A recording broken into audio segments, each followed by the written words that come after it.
Hi again, everybody. It's Karen Mazzo here, introducing you to the webinar. We're happy that you're here today. Happy rainy day, and welcome to the webinar for effective grading practices for the competency-based school. Hello, David Williams. Are you there? I'm here. Hi, everyone. Okay, that's great. You might want to talk a little bit louder. Oh. Okay, is that better? Yeah, that's great. Thanks. All right. So I want to welcome David today. He is going to be speaking with us along with me about effective grading practices for the competency-based school. And David is currently the principal at Belmont High School and previously was the principal of York Middle School, where he and I worked together. And he's now been transitioning. He has transitioned to two schools now to a competency-based model, and he's tremendously passionate about that work, and I'm super happy to have him here to share some of his thinking with you today. I wanted to let you know that I will be taking all questions while David's talking, and what you can do is you can write them in. There's a place that says questions, and if you write in those questions, I will be monitoring that, and sorry about that, and I will deliver them to David when you write them in. Definitely, I encourage you to share your questions with us. And don't hesitate to interrupt. It's fine. David thrives that way. And that's about it. So let's start the webinar. And I introduce you to David Williams. Hello, David. Hi there. And I apologize for getting the slides forwarded here. I do want to review the agenda. Before I do, I'd like to reiterate a couple of things that Karen said. One of them is about asking questions. I know I've visited many schools that have done this work, and we're all at different places. So I want to make sure the content is pertinent to what you're doing in your school. So if you have specific questions or if there are topics that you'd like to hear about, please make sure you write those in so that Karen can ask those. The other piece I want to just mention is that, by no means am I an expert in this work, or do I present the one right way to do it. I've been fortunate enough to work with some great staffs and some schools that have done some good work, and I've learned a lot from the things we've accomplished and also from the mistakes we've made. And I do love talking about it and just enjoy sharing that learning with others. So I'll briefly review the agenda. We'll talk about the rationale for transitioning to competency education. And I begin any talk I do on this work with this piece. It's absolutely critical, particularly those of us that are in leadership roles, whether it's at the building or district level, that we can clearly articulate the why behind this work. I believe it's one of the most essential components. We will get into competency-based grading versus traditional grading. This is really the key difference when we talk about grading specifically. What do we actually mean by competency-based grading, and how does it differ from traditional practices? Along with that, we'll talk about the accuracy and integrity of grade reporting. We will get into the development and use of proficiency scales, and this would be any tool that you're using to measure evidence against. It's a document that you use to articulate the criteria students have to meet in order to be considered proficient in any given standard.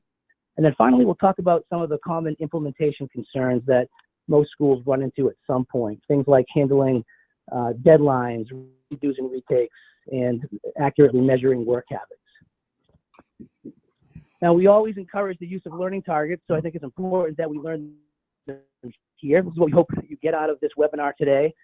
One, the ability to articulate the rationale for competency-based education, the ability to differentiate between competency-based grading and traditional grading practices, and then to be able to describe how a proficiency scale is used to make an evidence-based claim.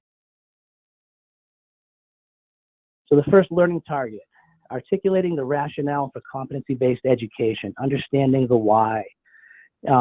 This is something that I think most districts do not spend enough time on, and what I can say from experience is the time you invest here, ensuring that all constituents really understand the why is going to pay dividends in the long run. I think almost without exceptions, schools do not spend enough time articulating the why.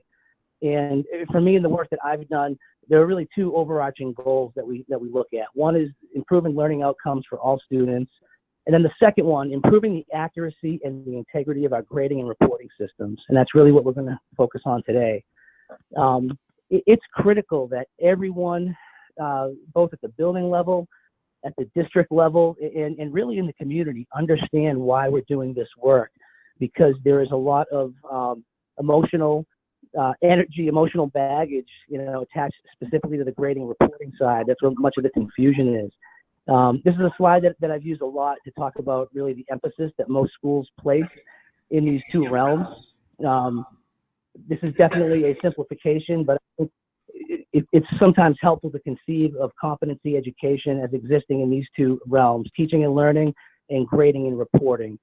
And if you notice, teaching and learning, we consider curriculum instruction and assessment. And there is a real difference between, I think, assessment and grading. Here, we're thinking of assessment in terms of, assessing student knowledge and providing feedback. Where grading, we're talking about making a claim about student learning. The reporting side. I think the vast majority of schools that we've looked at place almost all the emphasis and the time and the effort grading and reporting side before they have given enough time to improving teaching and learning. And the big mistake most schools make is putting out a new grading and reporting system, actually publishing a new report card without having a sound teaching and learning model in place first. It's really putting the cart before the horse. One thing we found as teachers begin to develop more sophisticated teaching and learning practices, particularly their assessment practices, there's sort of a natural movement that happens within the building. They recognize the need for a difference in reporting. And I think it's really, really important. In any work that I do, I would encourage schools to switch and to put the emphasis here. Really take time to ensure that you have a fundamental shift of teaching and assessment practices before moving to the grading and reporting side. That is absolutely critical. Today, we are here to talk about grading and reporting. I think that is where most of the anxiety resides. But I also think it's important to have that distinction in mind. Dave, hello. Sure, go ahead. You have go ahead, Karen. So people wrote in questions, which is so fabulous. And somebody wrote in, what helps in communicating with parents in terms of competency? Yeah. The why and the grading. So you've got to communicate as much as you can. It's really a big question, what helps with communicating with parents? A big piece of it is communicating with the students. I think that's one avenue, but the degree to which you involve the students in the transition will be the degree to which parents accept it, and more importantly, really than acceptance, is really understanding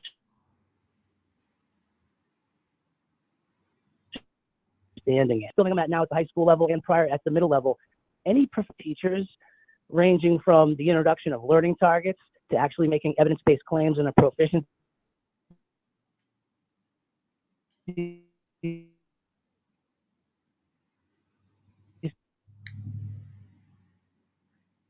Dave. We did that same PD. Hey, Dave. So they'll kind of Dave, you're going in and out. I'm here. Yeah, you're going in and out. Okay. So the past sort of minute, you're sort of going in and out, so it was hard to hear.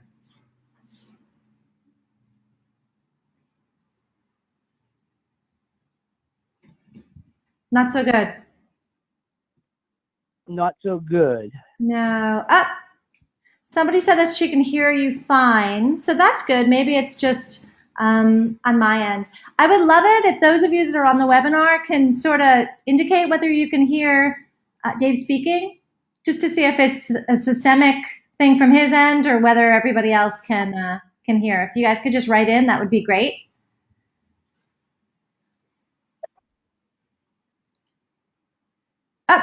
Okay. Seems like everybody's okay, so keep on going. Okay. Train of thought. Did you lose your train of thought? So that, Karen, I'm going Okay. to the about communicating with parents. I think it's absolutely critical to communicate with the kids. As I said, we did all the PD with kids, so they were then able to sort of have these kind of conversations with their teachers about the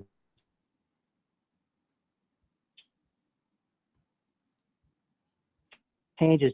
We also we also have, and I still do, regular coffee with the principal nights, where they'll either be completely open-ended or they'll be topic-based. For example, we had one that dealt specifically with the idea of homework. We had another one that dealt specifically with redos and retakes. And that allows parents that have concerns to come and share those concerns and do it sort of in an informal setting where we can just have sort of a general conversation. We also do regular, for a while I was doing blog posts, and those have turned into direct email blasts out to parents. And again, any new initiative or any new learning we're doing that is specific to this work, we always communicate that to parents with email blasts, and we try to always have those sessions with kids in the building. And if any of you are interested in how we did that schedule-wise, how you actually get in front of your kids, feel free to email me. I'll share the email. You can reach out anytime.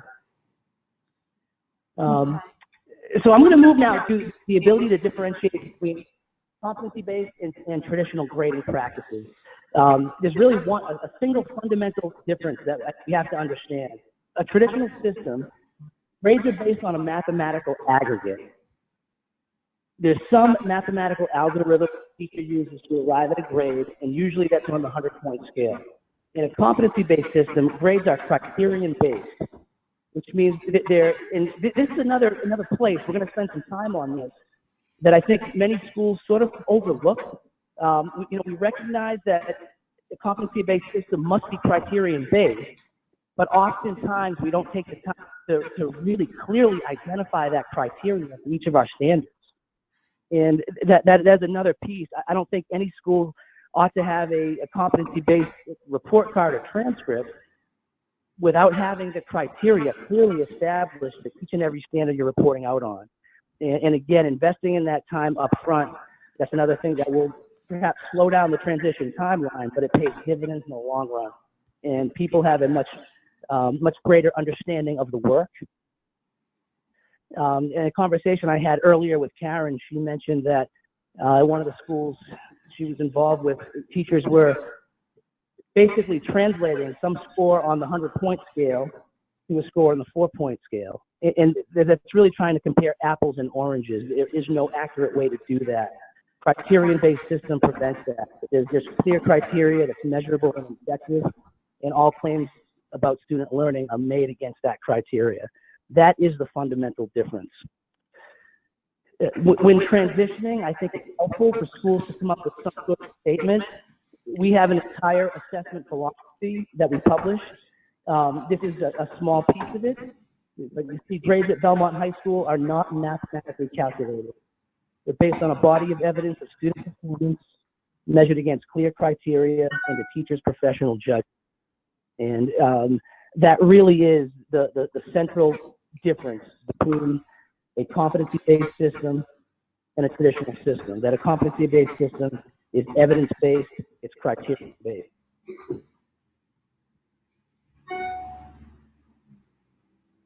So at this point, I want to go into some of the what we call ineffective grading practices. The first of them is toxic grading practices.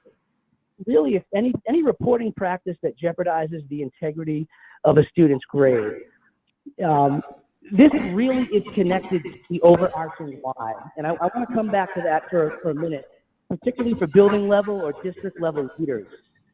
If we're going to accept as one of our goals that we want to improve the accuracy and the integrity of our grading and reporting systems, if we can accept that as a viable goal, then we have to be able to communicate why there's a need for change. Somehow are our grades or our reporting systems less accurate than they ought to be? And the fact of the matter is they are. And I think it's really, really important that we're upfront with that and we can make a case for the need for change. Because whether it's parents, whether it's there are folks, there are teachers, we'll have staff members, we'll have paraprofessionals that really will not understand the work. And in my experience, the big barrier is really understanding the need for change. And I think it's really, really important that school leaders spend as much time as possible establishing that need and understanding really what is wrong with some of the practices that most of us have grown up with and that we've been doing for years and years in public education. So this is a not a complete list, but it's a list of the common reporting practices that definitely jeopardize the integrity of a grade and definitely have to be eliminated in a competency-based system. One of the central tenets of competency education is that we must separate academic performance from behaviors. And really, that's the crux of each of these, is having a grade that's academically sound, that accurately represents what students know and are able to do, and does not account for any of their behaviors that may either inaccurately lower or raise a grade. So briefly, the first one is zeros, particularly on a 100-point scale. I don't know that there is as much of an impact of a 0 on a 4 or 5-point scale, but certainly it's an outlier on a 100-point scale, and we'll get into that. One caveat to this, especially for schools that are currently transitioning to this work, it's really the unrecoverable 0 that is the difference. A 0 as a placeholder, providing it's recoverable, is less problematic. You can certainly take questions on that. Points off for late work, extra credit or bonus points, traditionally weighted gradebook categories. This would include teachers who perhaps put homework at 20%, or even 10%, tests and quizzes at 35 or 40%, categories like that. At this point, I would even go as far as saying weighted categories, summative versus formative. I know there's a lot of confusion around that, and we can certainly take questions on that if folks have them. Any grading for participation, grading for effort, grading for completion only, certainly averaging on a 100-point scale, and really a grade for anything other than academic achievement. You look at points off for late work.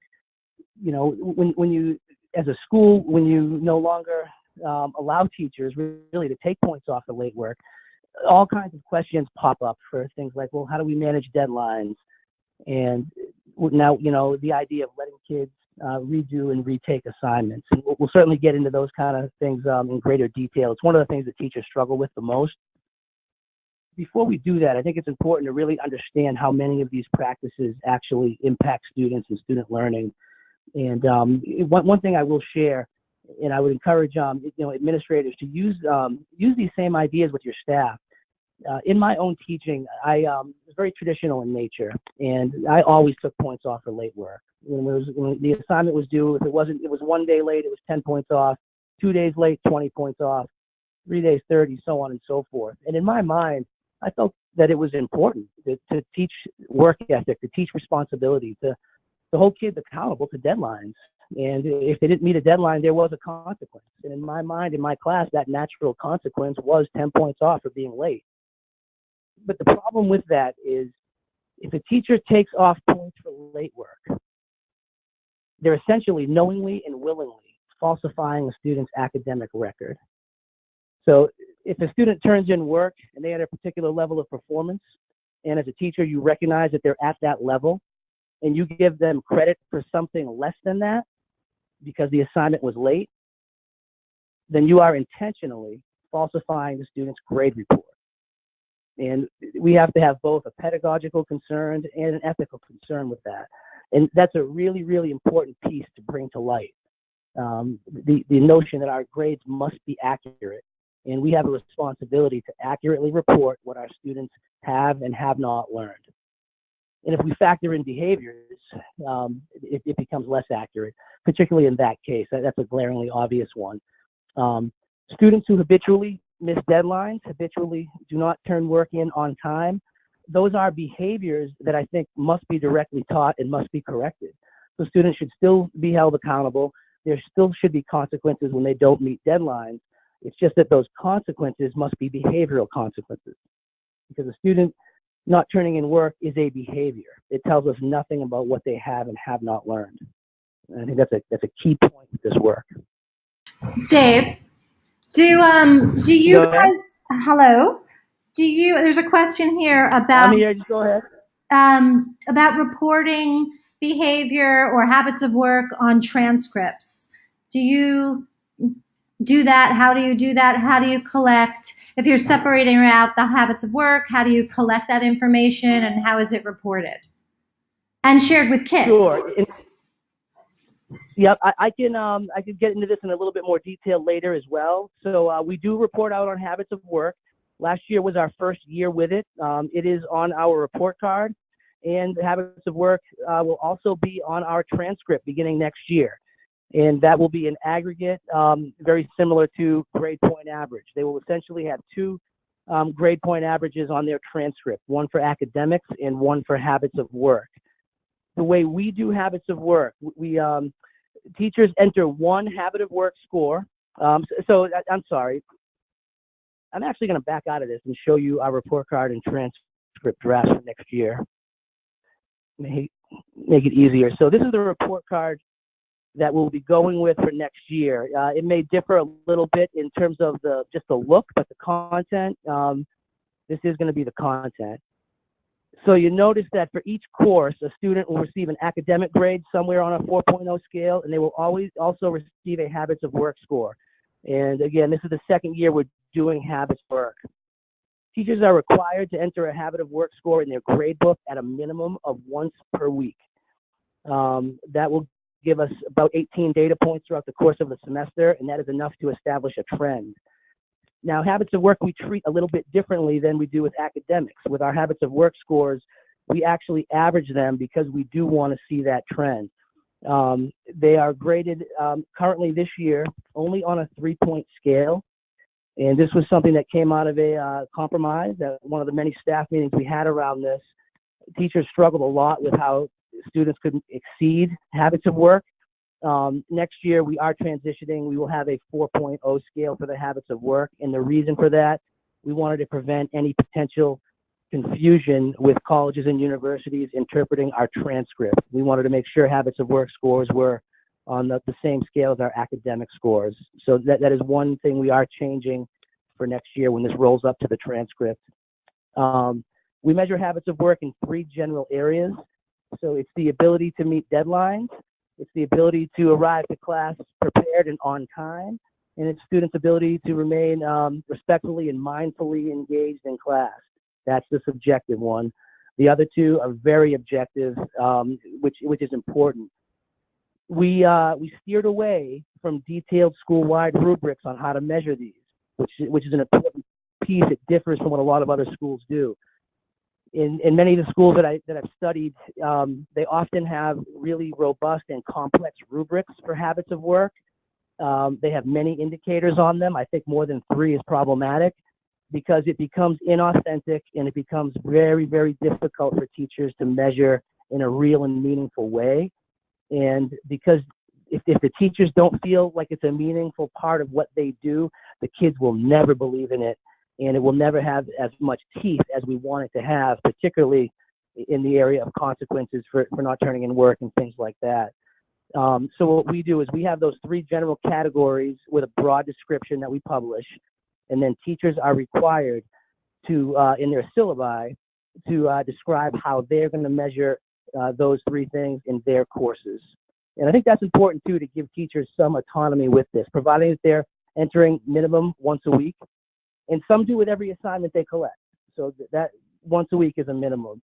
What I encourage teachers to do, if you ever have an assignment that is due on a particular day, definitely have a habits of work score associated with that assignment. And that's how you're able to sort of establish that trend of which students are meeting deadlines consistently, which ones are not. It becomes much more meaningful than when they simply do it, once a week out of, obligation, out of compliance. So that's an important piece, that teachers really make this an integral part of their classroom culture. And sometimes that takes time. That may take a couple years for teachers to be able to do that. So it's important that you create conditions in the school, I think, that allows them to sort of be unafraid to fail, unafraid to try new things in their practice, really encourage that kind of experimentation because it is a shift for teachers. I think that about covers the habits of work question. Dave, there's just one more Any related. other follow-up? Well, it's a related question to Please, the go ahead. transcript. Yep. Someone is wondering that on this transcript, individual competencies are not graded separately. That Yeah, there's so just we one have a very grade. traditional looking. This is our transcript draft. It is very traditional in nature. And we do not report out on the competency level. And in fact, I should really go through the definitions of competency and standards so we know we're speaking the same language. In Belmont, we are not reporting out at the competency level at all. We report out at the standard level in our student information system. At the report card, you notice we report out only at the course level. We do not report out at the standard level on the report card. We have all of the data available at the standard level in the parent portal. So parent can see real-time achievement on each individual standard. They can even drill down to the assignment in many cases. Parents, we just choose to not include it on the report card and transcript because in my experience, they just become report cards that are 5 pages long and very, very difficult.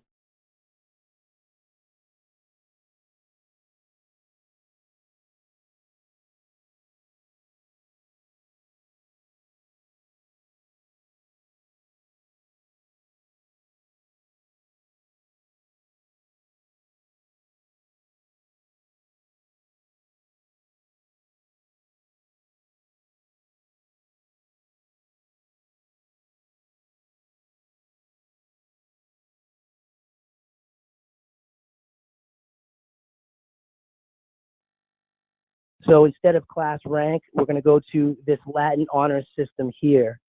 And these numbers, these cut scores are just drafts, so don't hold me to any of those. And I will be perfectly honest, when schools begin to create cut scores here, I think a lot of it's very arbitrary. And we're really going to have to take a careful look, the first year we run this to see where students fall. But this is how we are beginning it. Later on, I will talk about how to roll up from a score on an assignment to a score on a standard to finally a score on a course and then finally a grade point average. This is a traditional grade point average. This represents a straight average of the scores students receive at the end of the final score in a particular course. And we believe that it is okay to average at that level. There are actually very few numbers that you're putting in that average. They are all only on a 4.0 scale. And we still have the level of specificity that we need. We can look at student performance on each individual standard through the electronic portal. We're able to average these. We don't need to include a grade point average. It does not give students a competitive advantage applying to college at all. We know that. But this was something that was just a little bit easier for our community to accept. And it's a practice that we can certainly acquiesce to because it does not jeopardize the integrity at the work whatsoever. We're still consistent with all the central tenets of a competency-based system. Dave, So I think I'm going to go ahead. One more thing. Can you clarify when you speak about standards versus competencies? So, because you and I have been through this many times. So when I think of standards, I think of the Common Core or the New Hampshire College and Career Readiness Standards. But I don't think that that's the level at which you're talking or describing when you speak of standards and how the role they play in your building.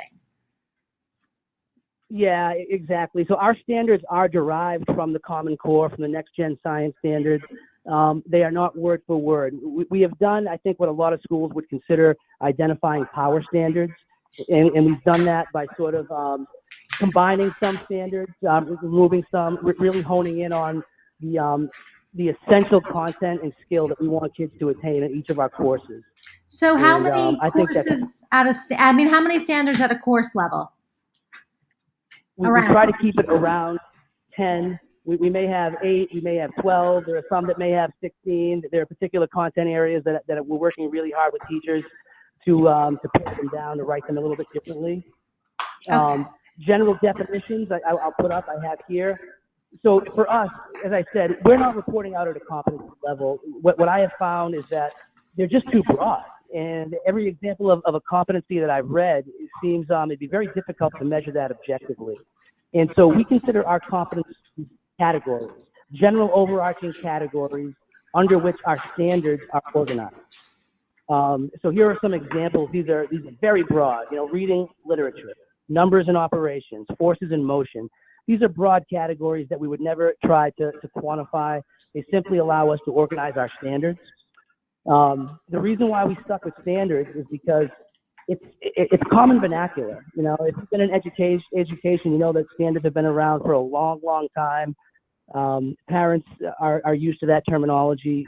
Standards really consist of the things we want students to learn, to know and be able to do. So we feel it's important to report out at that level. And some examples, of course, are the state standards, the Common Core, the Next Gen Science standards, just as you described, Karen. Mm-hmm. We use learning targets at the assignment level. They're always done in I can statements in our building. There's nothing special about using an I can statement, except that when you're transitioning to the work, it does promote consistency from classroom to classroom. If it's used well, it can also be used almost like an affirmation with kids. There's a lot of work we do around effective use of learning targets in this work. So maybe that's helpful to some of the vocabulary there. Thanks. I think I'm going to jump back to the ineffective practices, or should I? Yep. No, You want me to go more towards proficiency scales?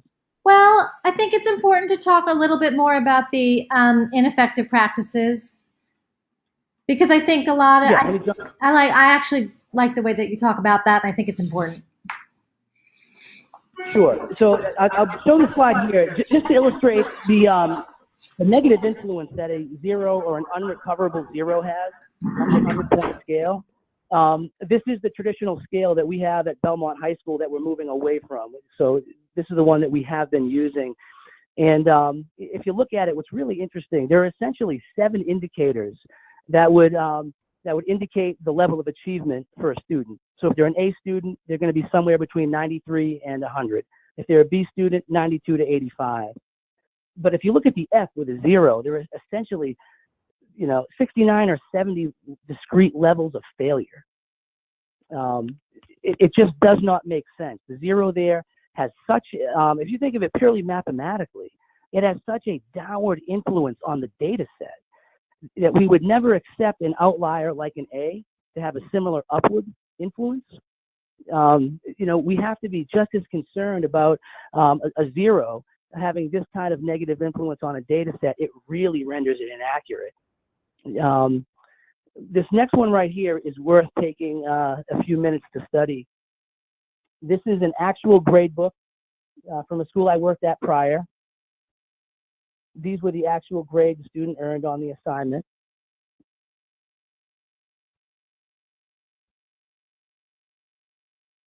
And I typically ask folks when I show them this slide just to study it for a little bit. And, what are some of the things that jump out at you?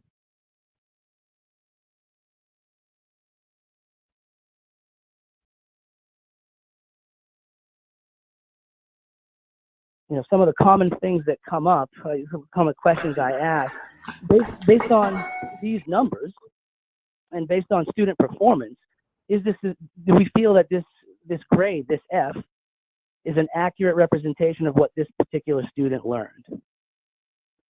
And I think you have to arrive. The answer is no. Go ahead, Karen. No, I was just thinking that these review questions, the section review, is probably homework. Exactly. And that's one thing that we talk to teachers a lot about, particularly when we talk about formative and summative and the power of some of our assessments. Not all assessments are created equal. And there are some assessments that give you really robust, meaningful, and accurate data about what students have learned. And there are other assessments that don't. And if you look at the assessments this student did not do, in each case, they're review questions. So section 4.3 review questions. The assignment probably was to read chapter 4, section 3, and do the 4 or 5 questions at the end of the section. Very low. If you look at, depth of knowledge, very low on that scale. Not an assignment that's likely going to give the teacher good data to make a decision on, to make a claim about student learning on. You look at some of these other assignments, even the unit summary analysis, 95 out of 100. We don't really know what that 95 represents, but presumably, the student nailed most, if not all, of the content. And to me, this is a glaring example of just how the zero alone has such a negative impact on that grade, and really makes the grade not accurate at all. This is not an accurate representation at all of this particular student's learning. And again, if students are habitually missing assignments, I think we do need to have meaningful and regular consequences for that. They must be behavioral consequences, though. Certainly, habits of work is one way to do it. They ought to have a habits of work score for that. That is very compelling. One other piece, I know some folks did ask about habits of work. We also have in our new school profile, there is a statement, this isn't verbatim, but it's habits of work scores at Belmont High School represent a student's overall sense of responsibility and work ethic. And kids know that in the school profile, parents know that, and we do our best to educate our parents about how important that school profile is in allowing admissions officers to interpret this new transcript that they're receiving from us. Here's another look. It's a different way to look at the same idea. Two students, one of the questions I often get from parents is, listen, we don't understand what you're doing right now. We understand A through F. If my child gets an A or a B, I know what that means. And this slide right here shows two students that wind up with the exact same grade in a particular class, and they are very, very different learners. And the same kind of thing. I ask folks to study this for a minute or two and see what jumps out at you.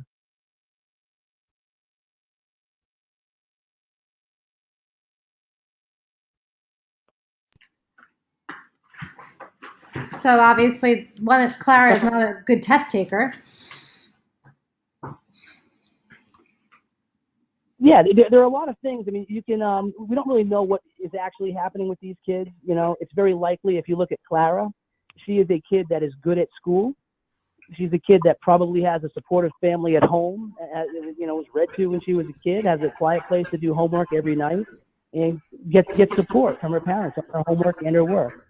She's on task in class. She probably sits in the front row with the color-coded binder. We all know who she is. For whatever reason, she's either testing poorly or she is not learning the content. And then you have another kid like Felix who's acing the test, but he's blowing off the homework, blowing off the classwork. We can suppose why. We don't really know why. In my experience, sometimes kids like this, especially at the middle level, they can be bright kids. They're either bored with the content, they don't feel a sense of connectedness or a sense of belonging with either the teacher or the school, disenfranchised for any number of reasons, but still perform well academically. And for a kid like Felix, we need to make sure that anything we report out is accurate and represents what he has learned and has not learned. And a traditional system simply does not do that for either kid, because it could be a situation with Clara where she needs extra support. And, I think if we have more accurate and consistent grading and reporting systems, we could provide both kids at both ends with that support they need. Let's see here. So with this one, we get into our proficiency scales. That's a term that we use. I don't know how common it is. It is out there. I've also seen these documents used. They're called grading guides or scoring guides. I've heard them called grading scales.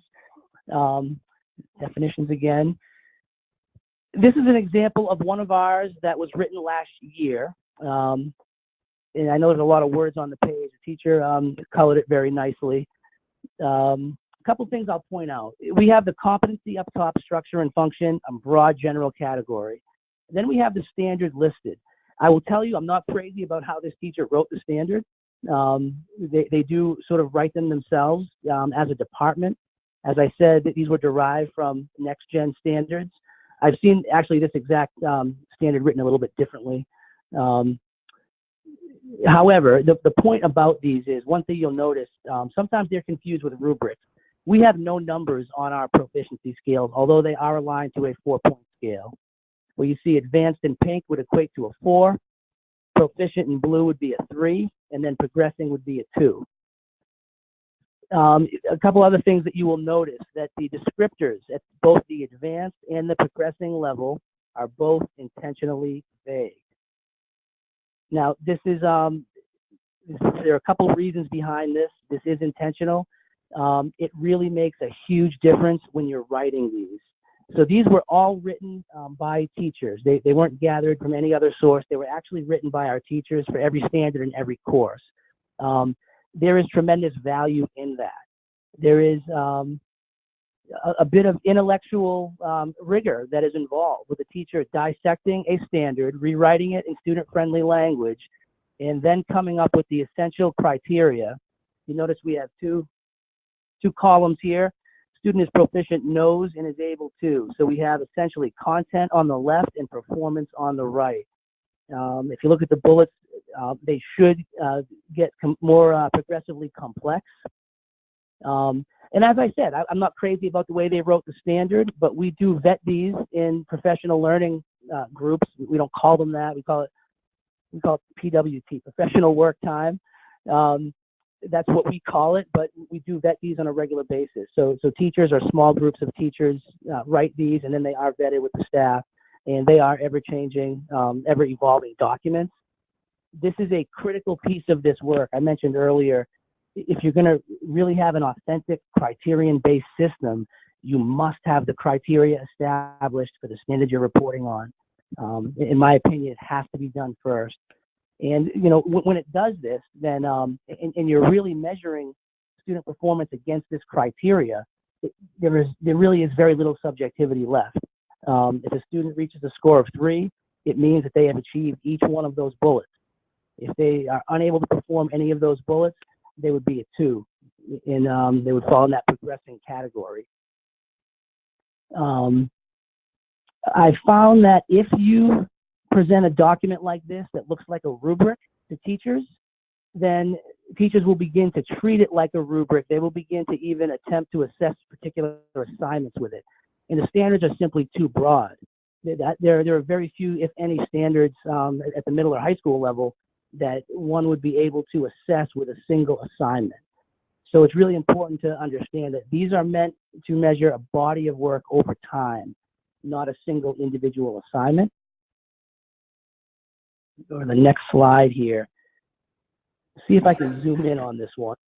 I can't. Not sure how well you can see this, but this is one for another class that a teacher modified a bit and is using it to provide kids with feedback. I know you may have a hard time reading it, but what I will tell you is that the bullets the teacher highlighted in green, those are bullets that the teacher feels comfortable making a claim that a student can do. So a student is proficient in those areas. What's in yellow, there's not enough evidence yet.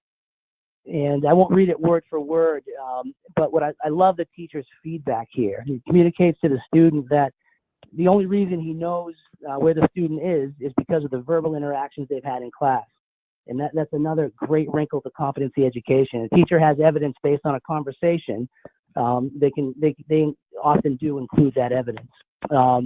Teacher says you need to pass in your compound modeling assignment ASAP, and then he has those skills highlighted in yellow that can actually be demonstrated in that assignment. And to me, it's not ideal. There's always room for growth, but that is exceptional feedback. It's the kind of feedback that there are no value judgments there. Communicates to the student exactly where they are in relation to desired learning, the things that they've done well, and the teacher is confident that they have enough evidence of, and the things that they still haven't, that they may do well already, but they simply haven't provided the evidence yet. And that's sort of how we handle that. Dave, so this conversation that we are talking about might theoretically happen like at the end of a unit.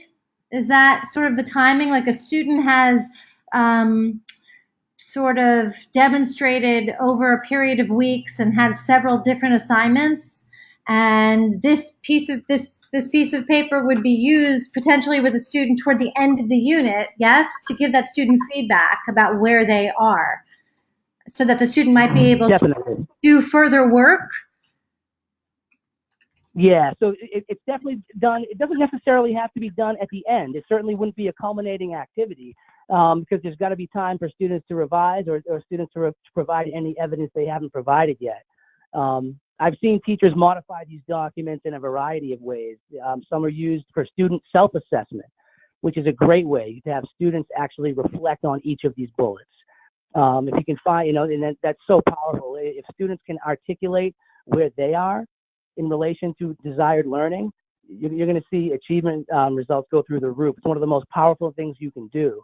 So I encourage teachers to use these documents throughout a teaching unit, beginning, middle, and end, and find meaningful ways for students to use them to self-reflect. It really accelerates learning. Just the ability to be crystal clear about what I'm expected to learn, to understand what that looks like, to what level or what depth, and then to be able to regularly reflect on where I am measured against that. It's really, really powerful for kids when it's used that way. And in terms of, I don't want to slow you down, but there's another question. No, go ahead. No, you can keep progressing on your slides. But the question is basically, so I know that Marzano does a lot of writing about proficiency scales. Do you have any other authors that you would recommend? Boy, that's tough. We sort of we began basing it off of Marzano's work, but truthfully, we weren't crazy about his learning progression idea. So no, I don't know of any other authors that are recommending doing it this way. I mean, if you look at for a blanket, Thomas Dusky, Yeah. we'll skirt around a little bit. But no one I could recommend specifically. I think Marzano's work is great. It's just a little bit different. It is I don't know if I need different. to elaborate on that. It felt a little vaguer. Sorry? His scales sort of, well, wait, it's a bigger conversation. That's okay. Keep going. Yeah, in some ways it's actually more specific, but to me it assumes a linear progression of learning, and I don't think, in my experience, learning doesn't always work that way, especially at the secondary level. But that definitely is another conversation. Okay. All right, are there other questions, or should I sort of move on? There do not seem to be any questions at this moment. All right. So this is a pyramid that we came up with to describe how to arrive at a grade. So really how you roll up from the learning target or assignment level all the way to a course grade, and then finally to a score on a transcript. We had a number of iterations, and we looked at probably every model that was out there. We tried several, and what I'm going to do is simply share the one that we've landed on. I don't know that it's the perfect one, but it is the one that we're going forward with.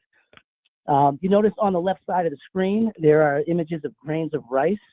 Those represent the relative number of learning targets to standards to finally course grades. You notice we do not have a place in the pyramid for competencies. At one time we did, but then we decided not to report out on that level. And again, the reason for that was because we certainly could have rolled our standards up to the competency level, but that would have not have given us any greater specificity or a greater level of accuracy. So we didn't see we didn't have a logical reason to do that. So that's one of the reasons we omitted competencies here.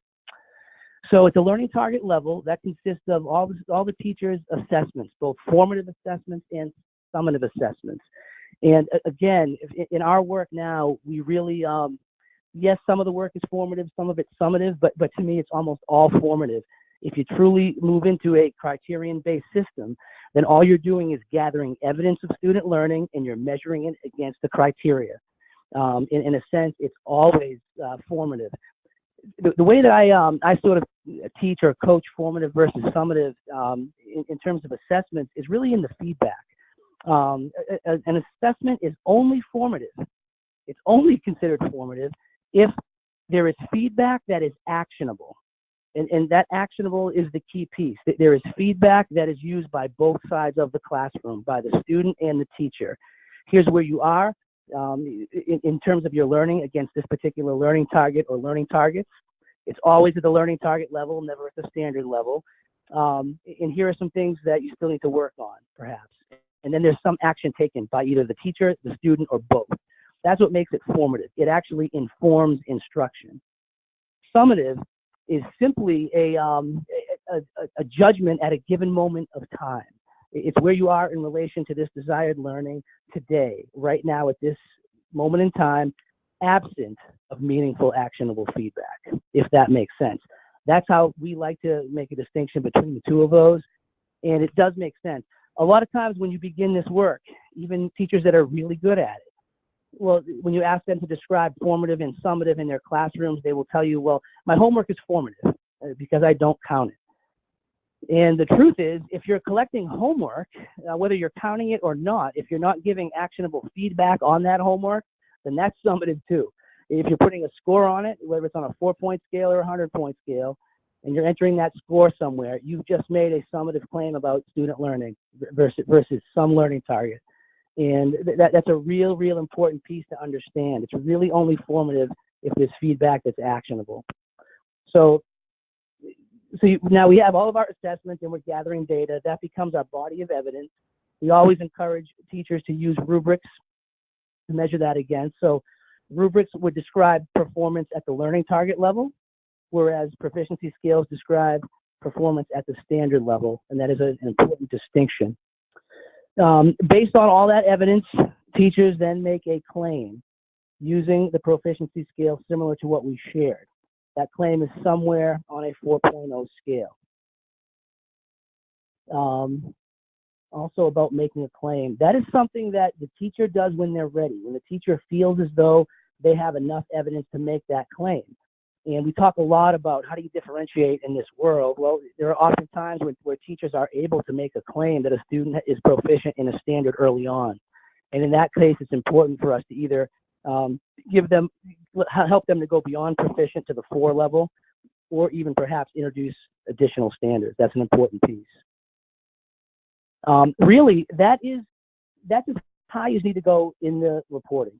If you have accurate data for each of your standards, in terms of student proficiency levels, that's really all we're after.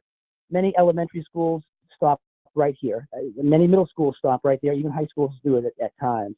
For us, we're still traditional in some sense. It was important for us as we work with our community to develop a report card and a transcript to still have a course grade. There are a number of different ways you can do it. It really is arbitrary. So you could have an emoji, if you simply have the majority of 3s and 4s of all your standards, and when I say majority, I literally mean 51%, are 3s and 4s, and the majority of 3s, perhaps you get a smiley face, or you're at a B, or you're at a 3.0. The majority of 4s, perhaps you're at a 4.0. There are a number of ways to do it. The way we're doing it is we are using an average of those standards, and we are going to have a course grade somewhere on the 4.0 scale. That is an average. As I mentioned before, it's an easy way for us to quantify overall general performance in a course, and it does not jeopardize the integrity of the work because we can always drill down to the standard level to see how students performed on each individual standard. And that really helps us with things like credit recovery. We have a completely new credit recovery model that works great. And all of that is based on performance at the standard level. None of it is based on course grade. And there's the poop emoji for a student who turns in very little work. Questions about this piece? Because I know this is one where we typically get a lot of questions. So I have gotten a couple of questions in. How do you think, well, so 2 things. First of all, there's a question around college entrance and how this sort of reporting impacts kids and being accepted into colleges. There's one question. And the other question is this question around competencies. I'm hoping that you can make a connection, because a lot of schools at this point, and some of the schools that are actually on the webinar, have gone ahead and created competencies, right? And can you talk a little bit more about your decision around not reporting, not rolling up the standards to a competency score and going straight to the course grade? And what if that's already in place? I mean, what would it be like to have schools report on the competency level as opposed to the standard level? Can you talk a little bit more about that? And then another question was, how do you organize a grade book for all of this? Like, how do you collect this information? There's a lot of questions there. Got it. Okay. Yeah, there's a lot there. And Dave, we have about 7 minutes, okay? With all these questions. Yeah, I mean, those three questions definitely won't take up that much time, and there's no one single answer. That's the thing. Before I answer any of those questions, the piece I want to preface that with is definitely avoid copycat implementation, and that includes Belmont High School. So anything that we're doing is based on the unique conditions, the context of our school and our district.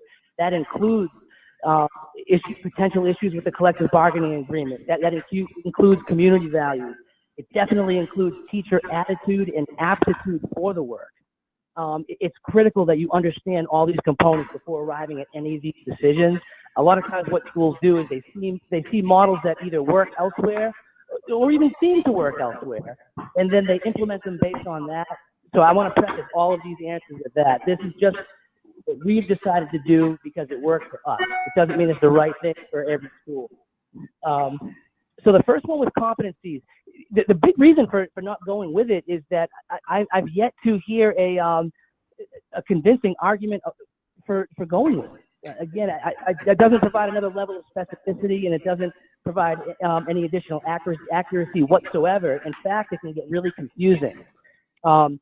If we weren't going with a course grade, then I could see rolling the standards up to a competency really the same type of way. We could easily average the standards within a competency to arrive at a competency score. There are a number of ways that we could do it. It just didn't provide any other level of specificity. And we also found that people within our building, teachers were confused about competency. We've been talking about competencies in this state for many, many years.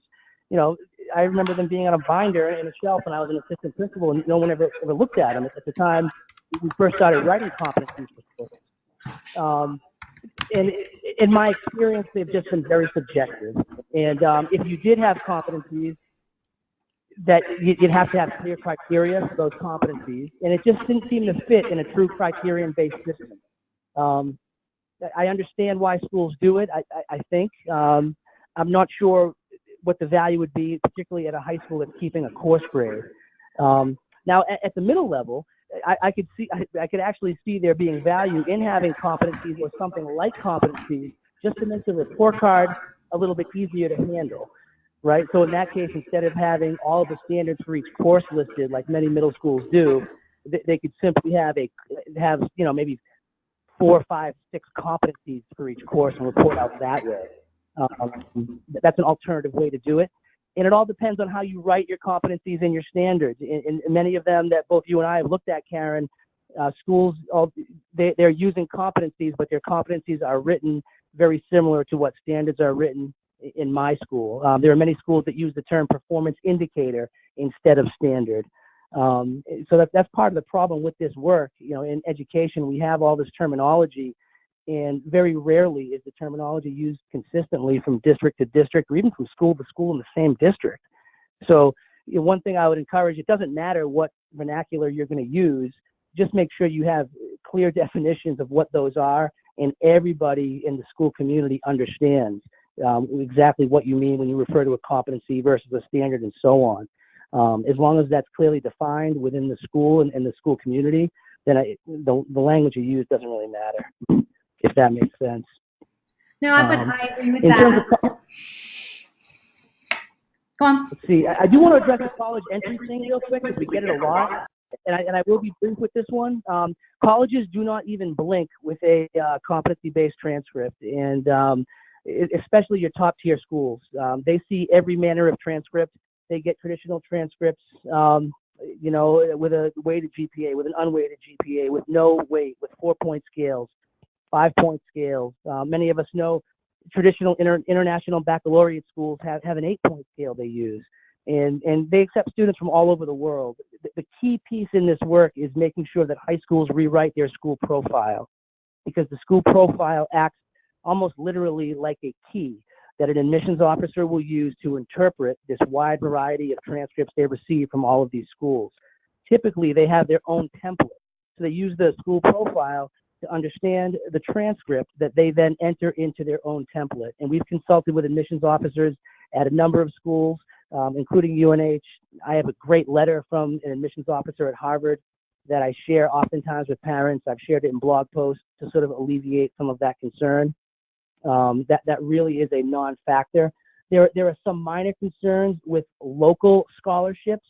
Very few that I've seen. In most cases, it's been a parent or even a teacher saying, well, my son or daughter or so-and-so will no longer, qualify for this scholarship because it's looking for an A through F or a 100-point scale. I have never seen a case where they would not accept similar performance data based on a 4.0 scale. I just haven't seen it yet.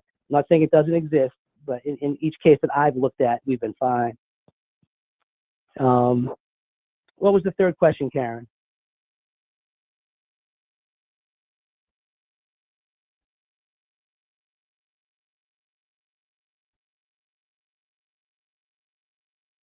Am I still live here? Yeah, no, you're live. Not sure Sorry. if folks can hear me. No, we can hear you.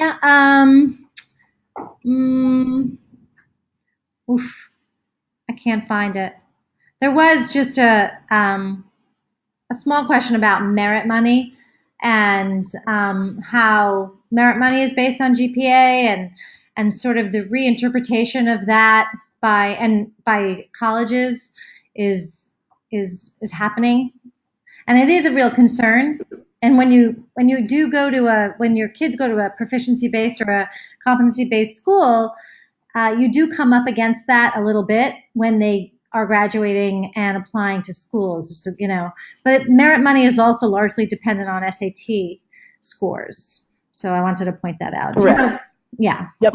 And GPA as well. That's part of the reason that we do keep GPA. Mm-hmm. Yeah. What else?